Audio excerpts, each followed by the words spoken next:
Hello everyone, it's Douglas E. Welch for another episode of In the Garden for a Gardener's Notebook. For more information, you can visit the website douglasewelch.com. Well, as you might see there on the right, I just went out to see what sort of sweet potatoes might be ready in our little sweet potato patch here, and of course, as in past years, just going crazy. There are some monster sweet potatoes in there. So what I'm going to do is I'm only going to harvest just a small portion.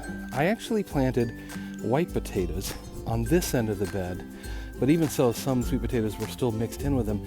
I actually missed the harvest on these white potatoes. They are going through a second season, and you know what? I just figured let them go. I pulled out a few small potatoes like new potatoes, but otherwise we're just going to leave these in place, let them continue on and have another season of growing, and then I'll make sure I harvest them this year. You can see it there where I'm pulling the sweet potato vines back, and that is because this frost we had a few weeks ago did finally kill them off, which is their typical method of working.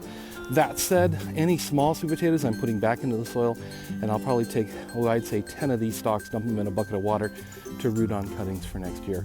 But you can see otherwise up there, the rest of the bed has died back, and that's all sweet potatoes. And if this small area is any indication, we're going to have another bumper crop. So just to show you a little bit of what we have today. So this is probably the largest one. You see I caught that one with the shovel, so we'll have to eat him pretty soon. But that's just one of the huge ones.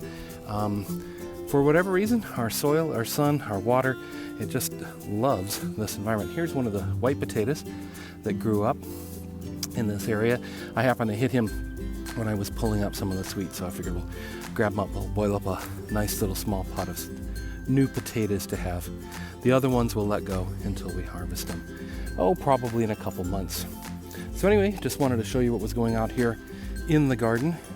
Hadn't really planned on doing this, but as often happens, I was out in the area and decided that I might as well pull a few out. I think we're going to leave the rest of these in the ground. They seem to survive better and last longer in the ground. When you bring them into the garage, even if you dry them up pretty strongly, they tend to go moldy pretty darn quickly. So we'll leave them here for now. There I am. And otherwise, we'll give you another checkup when I harvest the rest of the sweet potato beds, and I'll also give you some more updates on these potatoes. Until next time, you can check out the website douglasewelch.com for everything that I do, and until next time, keep on digging.